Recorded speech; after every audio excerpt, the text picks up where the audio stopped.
Hello guys, bienvenue dans le nouvel épisode de LVRN, Laurine vous rend narcissique. J'espère que vous allez bien. Pour celles et ceux qui me connaissent pas, je m'appelle Laurine, j'ai 30 ans et j'ai créé ce podcast il y a à peu près 2 ans qui s'appelle LVRN, Laurine vous rend narcissique. Le but c'est de parler de self-love, de parler confiance en soi, de parler relations, de parler relations toxiques, de parler d'émancipation aussi des femmes. Voilà, vous êtes la reine de votre bateau en fait et j'essaye en tout cas de vous le faire comprendre. On parle aussi spiritualité avec des petits rituels lunaires, etc., des énergies, blablabla. Donc voilà, bienvenue et merci de m'écouter. Aujourd'hui, on va parler d'un sujet qu'on déteste un peu quand même et je pense qu'il va un peu piquer les pique-me, voilà. Tu critiques mais tu cliques. J'ai l'impression en tout cas qu'on critique beaucoup de choses mais qu'on clique quand même. À l'ère des réseaux sociaux, c'est archi simple de connaître la vie des gens, faut être d'accord. On publie beaucoup, on poste beaucoup, on fait beaucoup de photos, blablabla, de vlogs, de ceci, de cela. Et on critique beaucoup, je trouve, mais on clique quand même. On supporte pas les gens à cause de leur énergie, à cause de leurs photos, à cause du fait qu'elles font ça, qu'elles font ci, qu'elles font cela. Mais pourquoi en fait? Pourquoi? Et je pense qu'en fait c'est un travail d'ombre, un travail à faire sur son ego aussi, sur son insécurité, sur sa confiance en soi. Et comme selon moi tout a un lien, et ben on va parler de ça aujourd'hui. Voilà. Pourquoi est-ce qu'on est autant fasciné par ce qu'on prétend détester? Pourquoi est-ce que les gens nous insupportent parce qu'ils réussissent? Pourquoi est-ce que cette meuf-là, elle t'insupporte parce qu'elle poste des photos? Pourquoi ce mec t'insupporte parce qu'il est plus riche que toi, parce qu'il est plus musclé que toi, etc. Tout ça, ça a un lien avec ton insécurité personnelle, avec ton ego, avec le travail de l'ombre, le shadow work, etc. Et voilà, on va en parler aujourd'hui. Je suis trop contente parce que je voulais faire un grand épisode sur le shadow work qui arrivera peut-être courant mars. Mais du coup, c'est un peu une prémisse de tout ça. Donc voilà. Pour commencer, qu'est-ce que l'ego? L'ego, c'est un peu ton masque social, c'est ton identité sociale, c'est le personnage que tu t'es créé pour être aimé, pour être apprécié par les autres, etc. Et du coup, si quelqu'un en face de toi fait quelque chose que tu ne fais pas, que tu as peur de faire, que tu veux faire mais que tu n'arrives pas à faire, si quelqu'un est libre, si quelqu'un a de l'argent, si quelqu'un a une confiance en soi qui est inébranlable et que toi, du coup, tu n'arrives pas à atteindre ça, qu'est-ce que tu vas faire? Tu vas critiquer, mais cliquer.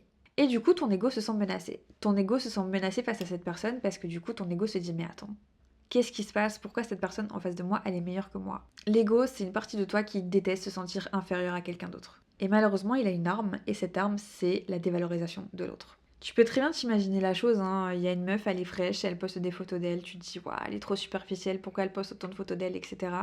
Ou une meuf qui prend la parole, qui a pas peur de dire ce qu'elle pense, de dire à haute voix, en fait, toutes ses valeurs, toutes ses idées, tous ses idéaux politiques, etc. Et tu te dis, mais en fait, elle parle un peu trop, elle prend un peu trop de place. Et du coup, tu critiques, on est d'accord? Ton ego, du coup, pense qu'il a gagné la partie parce qu'il est en train de critiquer et de dévaloriser l'autre. Sauf que ton ego ne pense pas qu'il est inférieur à cette personne-là. Ton ego se dit, ah ouais, en fait. Ouais, non, mais j'ai raison, en fait, cette personne-là, c'est une merde, en fait, tu vois. Et ton ego pense avoir gagné. Ton ego pense avoir gagné la donne, gagné la bataille, etc. parce qu'il se sent revalorisé parce que tu dévalorises quelqu'un. Mais ça marche pas du tout comme ça, en fait. Ton ego est en train de te leurrer totalement. Tu penses être mieux que quelqu'un parce que t'es différente, parce que tu fais pas ceci, parce que tu fais pas cela. Genre, si une meuf se maquille, tu vas te dire non, mais moi je me maquille pas parce que ça sert à rien, non, non, non. En fait, le truc, c'est que t'es juste une pique-me. T'es juste une pique-me qui est en manque de sécurité intérieure et du coup, tu préfères dévaloriser l'autre que travailler sur toi. Voilà. Et surtout, une autre vérité qui blesse, c'est que t'es magnétisé par l'autre. Mais ça te blesse tellement de l'accepter que tu préfères dévaloriser la personne. Parce que quoi? Parce qu'elle fait quelque chose que tu voudrais être, elle fait quelque chose que tu voudrais faire, elle fait... En fait, elle incarne quelque chose que toi tu t'interdis et ton ego te le fait comprendre comme ça. Et c'est comme ça qu'on passe à l'ombre. L'ombre c'est quoi? Et attendez, je vais vous donner juste une citation de Carl Jung qui disait: tout ce qui nous irrite chez les autres peut nous conduire à une meilleure compréhension de nous-mêmes. Bienvenue dans l'ombre. L'ombre, c'est quoi? C'est toi. C'est ta part de toi, en fait, que tu caches. C'est la part de toi que tu t'interdis d'être. Pourquoi tu caches cette partie de toi? Parce que tu penses que cette partie de toi ne doit pas être aimée, ne doit pas être vue, ne doit pas du tout être comprise et ne doit surtout pas avoir de la lumière. Pourquoi? Parce que c'est là où tu as rangé tout ce que tu t'interdis d'être. C'est la part de toi que tu n'acceptes pas.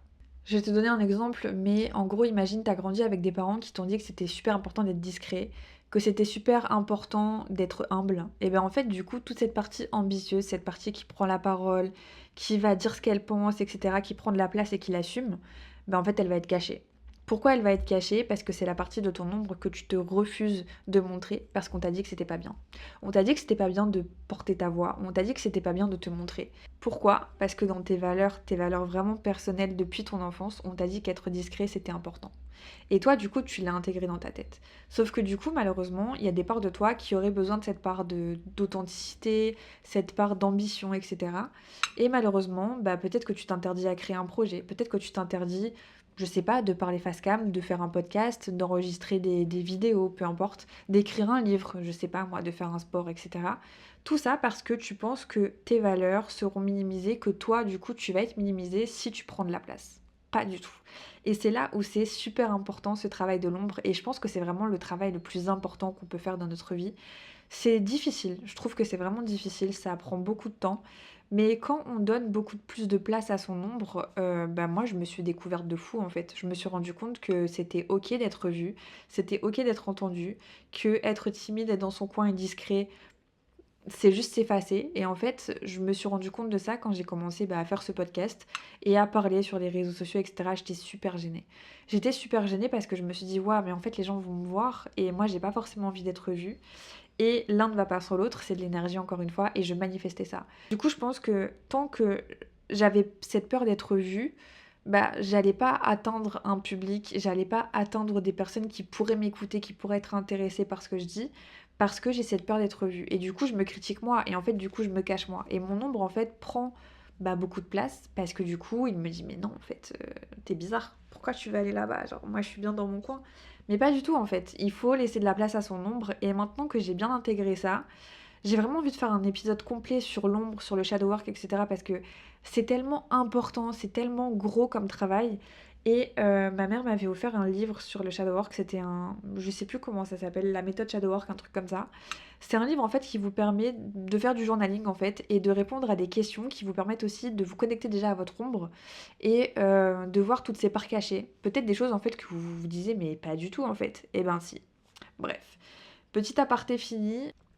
D'ailleurs, petite pub pas du tout rémunérée, je suis en train de boire du café au collagène avec 19 grammes de protéines. Ça s'appelle Collagen Coffee et c'est chez Bulk, je sais pas si vous connaissez. Moi, je prends mes protes vegan là-bas pour la salle, c'est vraiment pas mal. Et en fait, je me dis, une petite boisson comme ça avec 19 grammes de protes, franchement, c'est rentable. Du coup, bref, si quelqu'un qui m'écoute travaille chez Bulk ou connaît quelqu'un qui travaille chez Bulk ou quelqu'un qui connaît quelqu'un qui connaît quelqu'un qui travaille chez Bulk, ben en fait, dites-leur de m'appeler. Il y a mon mail dans mon Insta et on fait un petit code promo. Voilà. Bisous. Petit aparté fini. Où est-ce que j'en étais? Le résultat de tout ça, quand tu travailles pas sur ton nombre, etc., c'est que dès que tu croises quelqu'un qui s'affiche sans complexe, qui s'incarne totalement, ton ombre va s'agiter, ton ego va s'agiter et tu vas te dire mais en fait elle est gênante, tu vois. Ou tu vas être agacé parce qu'elle prend de la place. Tu vas être agacé parce que elle est fraîche en fait, mais c'est relou. C'est relou qu'elle soit fraîche.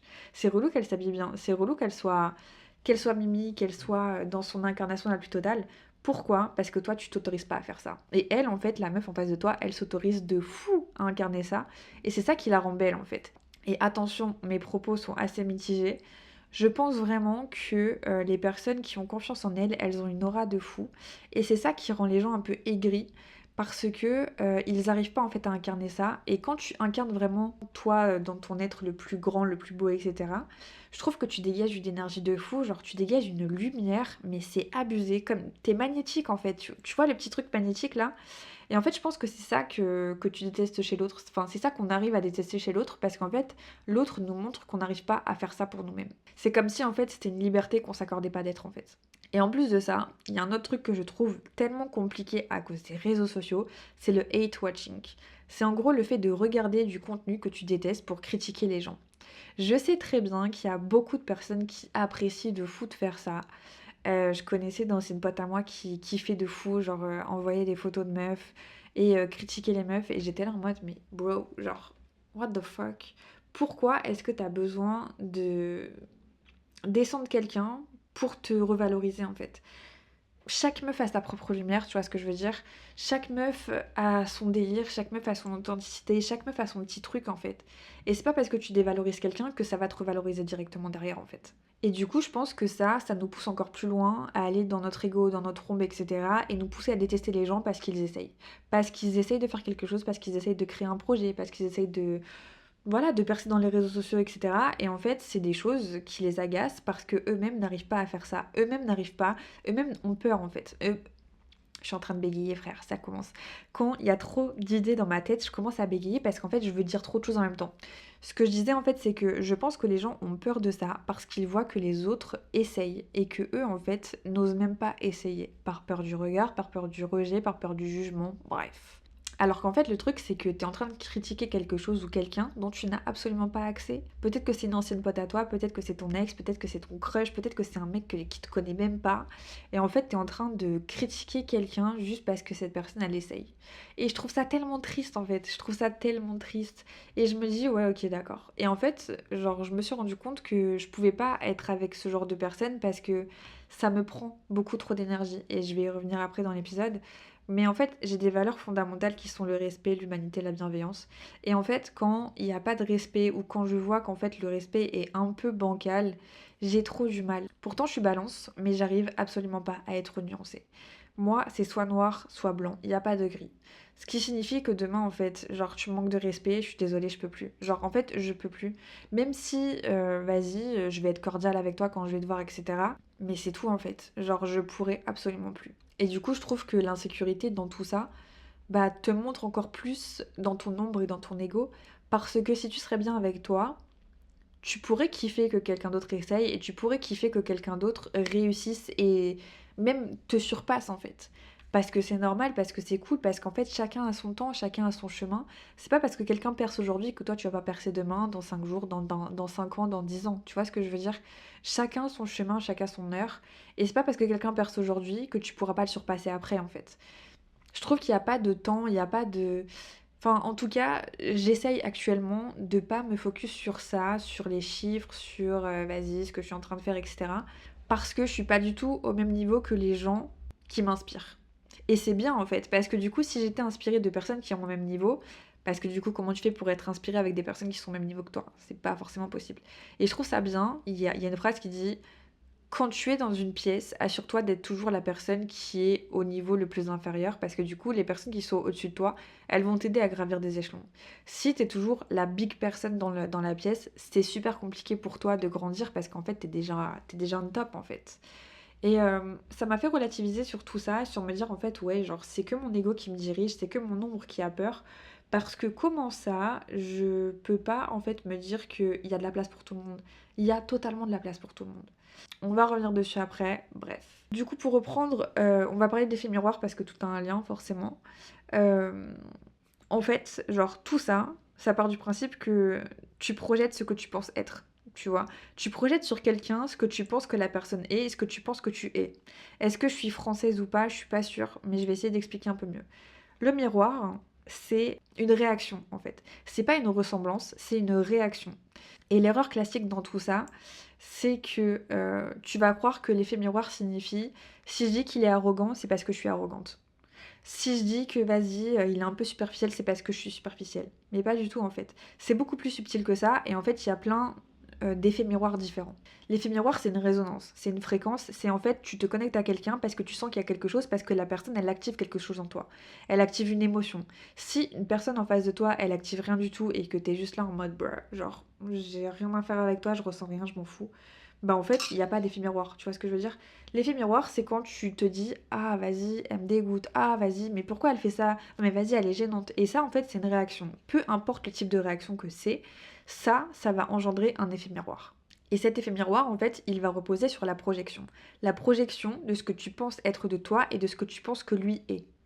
Ce qui signifie que déjà de un, ce n'est pas du tout la vraie réalité de la personne et en plus de ça, toi, tu penses que tu es cette personne-là parce que du coup, tu n'aimes pas qui tu es. Enfin bref, là, je suis en train de m'éparpiller, je vais essayer de bien expliquer parce que là, je commence à être bancale.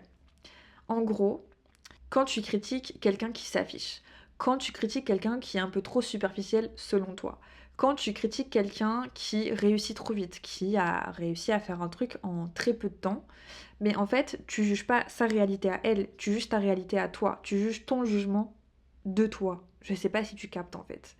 Mais en gros, tu juges le film que tu projettes sur cette personne-là. Le film que tu t'es créé toi-même, en fait.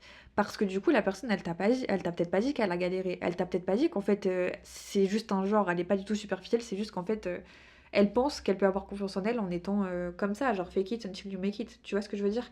Et en gros, tu vois pas l'autre tel qu'il est. Tu vois pas l'autre dans sa globalité. Tu vois l'autre tel que tu es toi.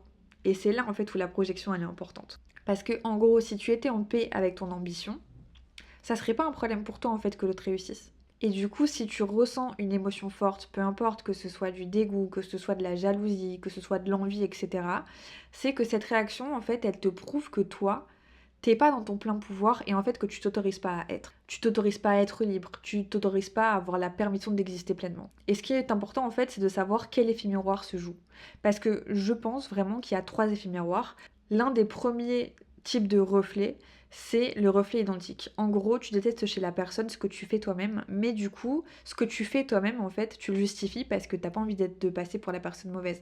T'as pas envie d'être vu comme quelqu'un de méchant, comme quelqu'un de mauvais en fait, tu vois. Et du coup, par exemple, imagine quelqu'un fait quelque chose de mauvais. Par exemple, elle parle sur les autres, elle critique tout le temps. Et t'es là en mode, non mais t'as vu en fait, elle critique trop. Mais toi, t'es en train de faire quoi là? Tu vois ce que je veux dire?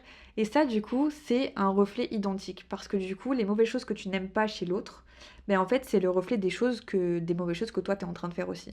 Le second reflet pour moi c'est le reflet inversé, c'est totalement l'inverse du coup forcément vous allez me dire.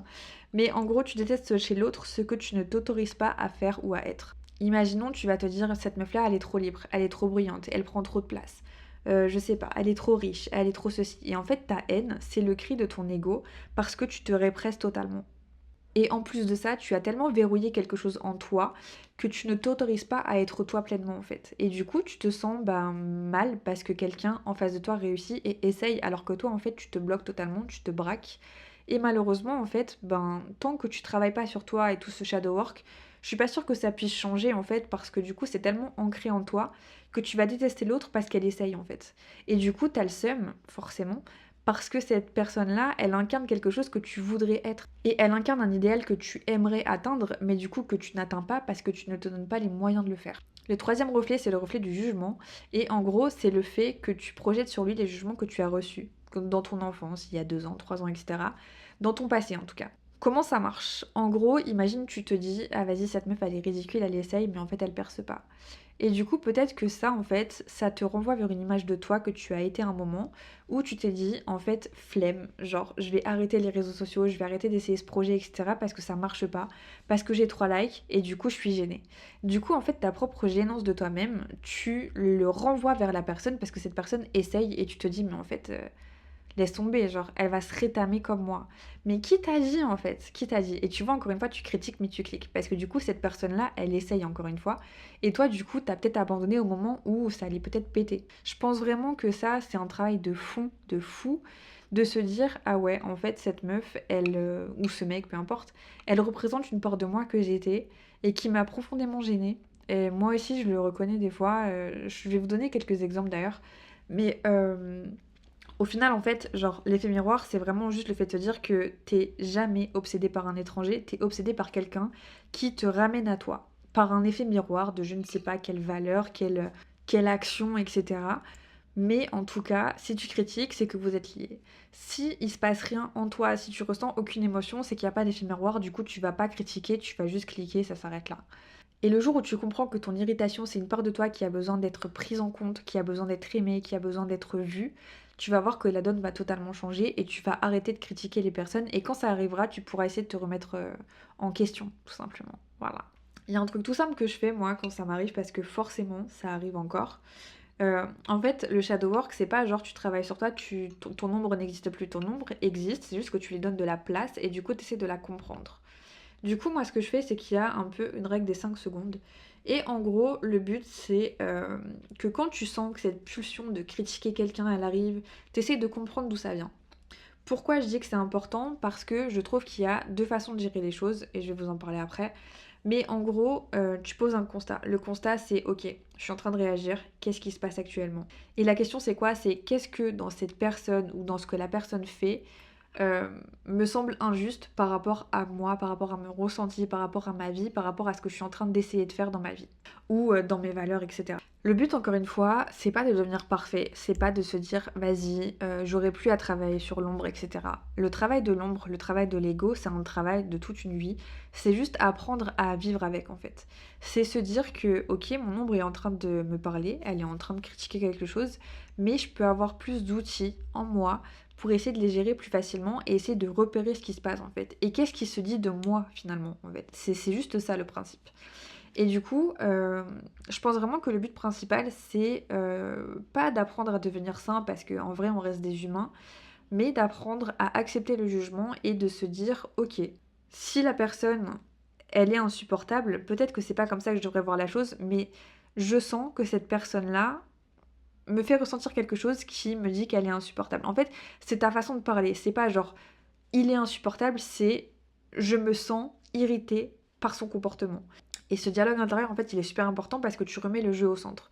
C'est-à-dire, tu te remets au centre et du coup, tu récupères de l'énergie. Pourquoi? Parce que l'autre, en fait, redevient un inconnu neutre, en fait. C'est juste une personne qui est en train de t'apprendre quelque chose sur toi et c'est pas cette personne-là le problème, en fait. Toi, tu redeviens le sujet de ta propre attention. Et du coup, t'es plus en train de nourrir l'énergie de l'autre, t'es en train de reprendre ton énergie et de comprendre pourquoi ça te trigger, en fait. Tout simplement. Et comment tu reprends ton énergie? Imaginons, tu dis, vas-y, quelqu'un prend trop de place, ça me saoule. Franchement, j'ai l'impression qu'elle prend trop de place, elle prend trop de lumière, elle parle beaucoup, etc. Peut-être que du coup, dans ton shadow work, tu vas devoir travailler sur le fait d'apprendre à prendre de la place, d'apprendre à être vu, d'apprendre à être écouté, etc. Et peu importe le domaine de vie, en fait, ça peut être ton travail, dans tes relations, dans tes amitiés, dans ta relation avec toi-même. Juste te dire, j'ai le droit de prendre de la place, j'ai le droit d'être écouté, j'ai le droit d'être vu. Et du coup, l'action que tu peux faire directement, c'est genre juste te dire, en fait, au lieu de critiquer le poste de quelqu'un ou la story d'une meuf parce que vas-y, elle essaie de faire quelque chose, pourquoi est-ce que j'essaierai pas de faire? Parce que peut-être que si elle fait, c'est parce que j'ai envie de faire moi aussi. Peut-être que si elle fait quelque chose, c'est parce que du coup, elle me donne l'impulsion pour le faire. Et du coup, au lieu de critiquer, est-ce que je pourrais pas mettre en place quelque chose qui me permettrait d'agir en conséquence et du coup, bah, de commencer mon projet, de commencer à poster sur les réseaux sociaux, de commencer à me prendre en photo, de commencer un nouvel, je sais pas, une nouvelle formation, un nouveau hobby, peu importe, genre apprendre à te maquiller comme elle. En vrai, genre il y a tellement de possibilités que c'est impossible pour moi de toutes les énumérer, mais je pense vraiment que quand quelqu'un nous trigger, c'est parce qu'il y a quelque chose qu'on doit apprendre de cette personne-là. On est des êtres humains, on est tous connectés, et c'est super important de se rappeler de ça en fait. On n'est pas des ennemis, on est des gens qui doivent se connecter entre eux. Et je parle beaucoup avec mes mains là, mais on doit se connecter entre nous et arrêter de toujours se sentir dévalorisé par l'autre, se sentir critiqué par l'autre, toujours être en concurrence. Enfin, moi, ça m'épuise en fait. Moi, ça m'épuise et du coup, ce travail-là m'a permis de reprendre mon pouvoir, de reprendre mon énergie. Parce qu'à un moment, en fait, je vais vous expliquer deux cas, mais à un moment, je vivais un truc pas cool. En gros, il y a une meuf que je connais. C'est une meuf qui a et à l'opposé de moi, genre vraiment qui est à l'opposé de moi, qui, ne comprend pas les codes sociaux, les codes amicaux, les codes, voilà, de communauté, on va dire, qui n'a pas du tout les mêmes valeurs et qui est un peu, je pense, la princesse de sa life et du coup, moi, j'ai été éduquée et vous voyez, là, c'est vraiment un effet miroir, mais j'ai été éduquée dans le respect, dans le fait de comprendre les autres, dans aussi, l'humanité et de capter, en fait, les gens. Je suis quelqu'un de très intuitive et aussi de très émotive et du coup bah, très sensible en fait. Du coup, je reconnais très vite des personnes qui sont mal à l'aise, qui sont en colère, qui sont énervées, qui sont pas bien, etc. Je ressens tous ces petits changements en fait quand quelqu'un par exemple me parle et que je sens un changement de ton dans sa voix, etc. Je suis très vite mal à l'aise parce que il y a beaucoup de personnes qui ne voient pas ça, qui ne ressentent pas ça et qui peuvent pas comprendre ce que je suis en train de raconter. Mais du coup, cette personne-là, en fait, c'est totalement ça et elle ne comprend pas un peu les nuances. Et du coup, elle n'a pas du tout les mêmes valeurs que moi et en fait, c'est quelqu'un qui m'irritait par sa propre présence. Juste le fait qu'elle parle mal, qu'elle ne comprenne pas les codes sociaux, ça me dépassait. Et je me disais, mais en fait, qu'est-ce qui se passe dans sa tête? Genre, est-ce qu'elle est bête ou est-ce que c'est moi qui suis bête? Ou qu'est-ce que ça dit de moi en fait? Et comme du coup, bah, je suis une meuf qui a un podcast, j'introspecte souvent, forcément. Du coup, j'ai essayé de me poser, de me dire, mais qu'est-ce qu'elle reflète en moi en fait? Parce que j'ai pas du tout l'impression d'être connectée à elle. Je suis vraiment diamétralement opposée à cette personne-là. Et en fait, ce que ça a essayé de me montrer, c'est mon investissement émotionnel. C'est aussi mon antenne en fait, un peu genre d'hypersensible, etc. De me dire, cette meuf-là, elle est pas du tout connectée à elle, elle est pas du tout connectée aux autres et aux émotions des autres. Ça veut dire qu'en fait, elle est dans son monde, elle est connectée à elle-même et basta, ça s'arrête là. Elle va pas essayer de comprendre les autres, elle va pas essayer de se mettre à leur place, etc. Et moi, c'est quelque chose que j'ai beaucoup de mal à gérer dans mes relations. Parce que si t'arrives pas à te mettre à ma place, alors je dis ça alors que j'arrive absolument pas à me mettre à la place de mon mec quand on s'embrouille, MDR, mais ça c'est un autre sujet. Euh, mais en fait, genre, je ne comprends pas comment, en tant qu'adulte et être humain, tu n'arrives pas à te mettre à la place des autres et un peu te décentrer de toi. Et genre te dire, ouais, ok, d'accord, c'est bien d'être narcissique, mais ma belle, ouvre tes yeux et genre vois qu'il y a des gens autour de toi en fait. Et du coup, je pense que dans ce shadow work là, elle m'a fait comprendre que je pouvais être très vulnérable par rapport à ça, que ça, c'est aussi ma force, mais c'est aussi ma faiblesse parce que je prends beaucoup les énergies des autres, etc. Et du coup, est-ce que c'est bien? Est-ce que c'est bien? Est-ce que ça serait pas mieux d'être comme elle et de s'en foutre de tout et de penser qu'à soi en fait? Et du coup, ça m'a fait travailler sur moi et me dire qu'en fait, le but pour moi, c'est pas de devenir apathique et juste déconnecté de moi et égoïste, mais du coup, peut-être de regarder mon exigence envers les autres et d'accepter en fait qui elle est et de se dire bah ouais en fait ça me définit pas, c'est pas grave si elle est pas comme moi, c'est pas grave si elle comprend pas, elle a le droit en fait et je suis qui pour juger, voilà.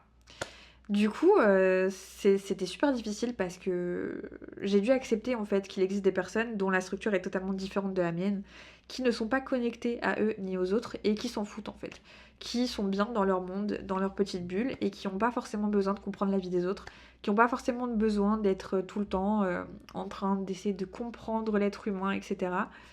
Et voilà, et c'est ok en fait, c'est ok et je dois l'accepter. Une autre truc, c'était aussi que je pense qu'en fait, elle arrive à s'économiser énergétiquement parlant. Et moi, c'est quelque chose que je n'arrive absolument pas à faire. Quand je suis avec des personnes qui me prennent beaucoup d'énergie, je vous jure que je peux rester au moins plus d'une semaine chez moi à ne parler à personne parce que je suis vidée de fou. Je fais beaucoup de rituels par rapport à ça. C'est pour ça que j'ai aussi appris à être spirituelle, etc. Parce que je perds beaucoup, beaucoup, beaucoup d'énergie et je suis très vite épuisée. Et en fait, je me suis dit, waouh, genre elle en fait, il y a rien qui l'atteint. Genre en fait, comme si elle avait une barrière. Et comme son énergie en fait, elle est pas ouverte aux autres, ben en fait, elle prend pas. Elle prend pas. Et je me suis dit, ok, peut-être que c'est ça, peut-être qu'il faut que tu travailles sur ça, peut-être que du coup, tu dois apprendre à encore mieux gérer ton énergie, essayer de pas prendre l'énergie des autres et tout, mais c'est compliqué en fait quand t'es hypersensible parce que tu emmagasines tout. Et si tu te poses pas chez toi et que tu prends pas du temps pour toi en tant que personne, en plus de ça, introvertie, c'est super compliqué en fait de gérer. Et je pense que le dernier truc, c'est genre juste débrancher la prise et se dire, en fait, des fois, on se met à la place de l'autre, sauf que en se mettant à la place de l'autre, on prend aussi la place de l'autre. Parce que quand tu te mets à la place de l'autre, t'essayes aussi de prendre la place de l'autre et du coup, tu te mets tellement dans son énergie que tu en perds la tienne. Là où je veux en venir, en fait, c'est que être à ta place, c'est super important. Et arrête de te mettre à la place des autres parce que c'est pas la tienne, en fait. Parfois, l'effet miroir nous montre juste que on doit vraiment se déconnecter des énergies des autres et se reconnecter à soi. Genre, moi, je sais que j'ai beaucoup de mal à ça encore. Et je me dis, si je travaille pas sur ça, je vais m'épuiser. Surtout en plus que j'ai prévu plein d'événements pour 2026, etc. Donc si je vous rencontre et que je suis épuisée en rentrant chez moi le soir, ça va être difficile, vous voyez ou pas? Du coup, je pense vraiment que mon irritation, c'est le signal d'alarme en fait de mon système pour me dire meuf, arrête de te mettre à la place des autres, arrête de croire que c'est ta vie. C'est la vie de quelqu'un en fait, c'est pas la tienne et débranche-toi de ça parce que c'est pas vivable en fait, tout simplement. Un autre cas, c'est au tout début de mon podcast, j'ai commencé à trop me comparer à quelqu'un. C'était une meuf qui avait un podcast, qui faisait des trucs de fou, qui faisait des séminaires, qui faisait des événements, qui faisait des publications de dingue, qui avait grave du contenu, qui avait grave une communauté, qui faisait grave des trucs à côté. Et en fait, j'ai été émerveillée et en même temps, je la détestais de fou. Et je me suis dit, en fait, c'est pas normal. C'est pas normal que tu détestes quelqu'un que tu adores parce que tu adores son contenu, mais du coup, qu'est-ce que ça te renvoie? Et en fait, quand j'ai réfléchi, je me suis dit, ben oui, en fait, je pense vraiment qu'à ce moment-là, mon ego m'a dit, mais pourquoi pas toi? Pourquoi toi t'es là et elle en fait elle est là et pourquoi t'es pas là-bas avec elle? Et du coup je me suis dit ok, ouais en fait c'est totalement normal parce que du coup effet miroir, elle réussit dans un domaine où je veux être et du coup ça me trigger parce que j'y arrive pas aussi vite que je voudrais.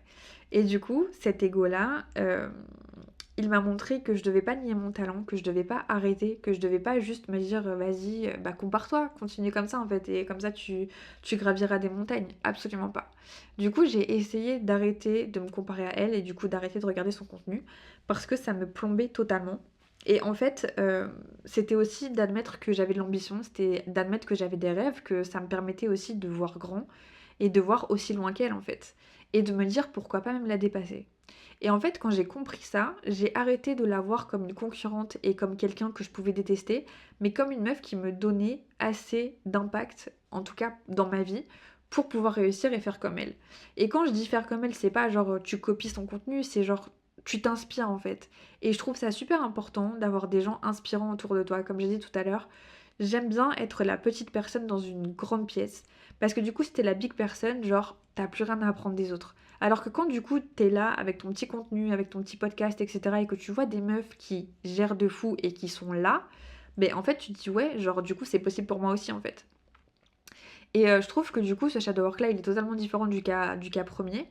Et ce que ça m'a montré, c'est que ma critique, ma haine envers cette personne, ma haine c'est un peu fort, mais mon envie, ma jalousie, etc. parce que cette personne y arrive, je pense que c'est mon moi intérieur, mon petit génie intérieur qui faisait une crise de jalousie parce qu'en fait, pourquoi elle et pourquoi pas nous, tu vois?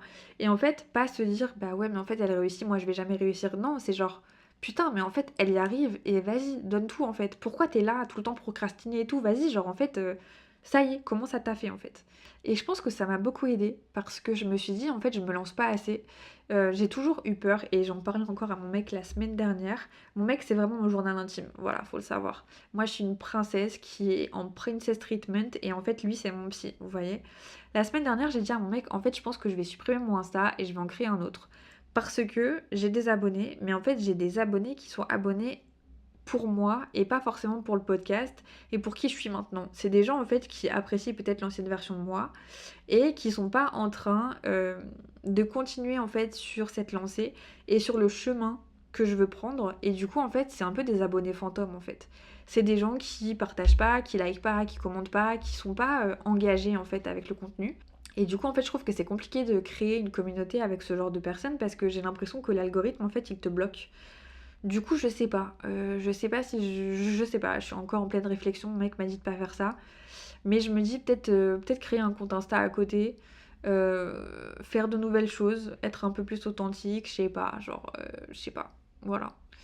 Voilà, je suis encore en pleine réflexion comme vous pouvez le voir. Et du coup, tout ça pour dire, je pense que mon dialogue intérieur, il a été de me dire que son succès ne définit pas qui je suis. Et en fait, son succès peut me permettre aussi de briller. Genre que en fait c'est une preuve que les femmes peuvent réussir dans un domaine, qu'on peut aussi se soutenir, que c'est pas parce qu'elles brillent que moi je pourrais pas briller un jour.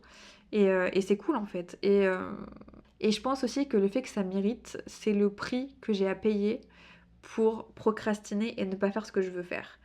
Et à partir de ce moment-là, je me suis dit ouais, genre mais en fait, c'est vrai, c'est pas elle que tu détestes, c'est ce qu'elle te renvoie, c'est le fait que toi tu n'oses pas, ou peut-être que tu n'oses pas autant. Et le fait que tu aies tout le temps un problème avec ton image, le fait que tu aies tout le temps un problème avec les chiffres, avec le fait de pas réussir autant, pas réussir assez vite, pas... Enfin voilà, bref. Et du coup, je me suis rendu compte que j'étais une meuf qui était tout le temps en train de courir, qui était en train de courir après tout et n'importe quoi, et qui s'épuisait parce qu'elle s'éparpillait.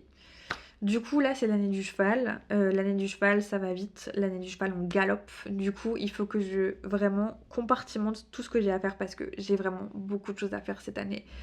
Et je prie le Seigneur chaque jour pour que je puisse réussir tout ce que j'ai envie de faire. Donc voilà. Et en gros, bah, l'intégration de ça, ça a été de remplacer le clic de critique par un clic de création et de me dire en fait, si elle fait, je peux faire. Bref, tout ça pour dire que je pense vraiment courant mi-mars, je vais faire un épisode sur le shadow work. J'ai vraiment envie d'être complète sur le sujet. C'est pas un sujet très facile, en tout cas j'ai l'impression, parce que ça demande beaucoup de choses, beaucoup d'informations et j'ai pas envie de partir dans tous les sens. Et pour finir, en vrai, vraiment, l'autre est une projection de toi, hein, de ce que tu penses être et de pas ce que l'autre est vraiment en fait. Du coup, la prochaine fois que ça t'arrive, essaye de penser à ça, de te dire bon, Peut-être que Laurine elle a raison en fait. Peut-être que le podcast de Laurine il est intéressant en fait. Tu vois ou pas? L'autre c'est pas ton ennemi, c'est ton miroir, encore une fois. Et quand on commence à intégrer son ombre, on arrête de prendre de l'énergie à détester les autres parce qu'on n'a pas le temps pour ça en fait. La vie elle est courte, crée tes projets, fais des choses. Fais-toi plaisir en fait, vis ta vie, arrête de vivre pour les autres, arrête de critiquer les autres, on s'en fout, vraiment on s'en fout. Si t'as besoin d'une follow des gens, moi c'est ce que j'ai fait en fait. Je me suis rendu compte qu'il y avait des gens qui étaient pas du tout connectés avec mes valeurs et que j'appréciais pas en fait dans la vie en général. Et du coup quand je les voyais, j'avais pas envie de les voir. Du coup en fait pourquoi est-ce que je les garde sur les réseaux sociaux? Je n'ai pas besoin de ça. Du coup ouais j'ai fait un petit tri des personnes que j'apprécie pas forcément. J'ai aussi mis des personnes en mute parce que en fait pour être politiquement correcte, je pouvais pas follow ces personnes-là. Mais du coup, ça m'aide en fait. Ça m'aide à être en paix avec moi. Et tant que ma paix, elle est respectée, je vais bien. Voilà. La seule différence entre la personne que tu critiques et toi, c'est que l'autre, elle a osé faire ce que toi, tu fais pas. Voilà. Donc commence à faire, s'il te plaît. Il y a assez de place pour tout le monde. Il y a assez de lumière pour tout le monde. Tu peux briller autant qu'une personne. Et voilà, ça t'enlèvera pas toute ta lumière. Sur ce, pose ton téléphone, arrête de scroller, arrête de critiquer, arrête d'envoyer les publications des autres à tes copines, à tes potes, etc. Peu importe, arrête de critiquer, on s'en fout. Concentre-toi, sur ta création de contenu, sur ton projet, sur ton entreprise, sur ton taf, bref. Donne-toi l'énergie nécessaire pour réussir tout ce que tu veux entreprendre. Et voilà, je te dis à la semaine prochaine. Gros bisous. N'hésite pas à t'abonner, surtout, c'est super important. Je trouve que depuis que je dis ça, en fait, j'ai l'impression que les gens s'abonnent beaucoup plus.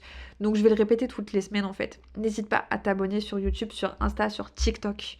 C'est super important. Et aussi sur mon podcast et mets 5 étoiles sur le podcast. Je te fais de gros bisous encore une fois et à la semaine prochaine. Take care. Bisous!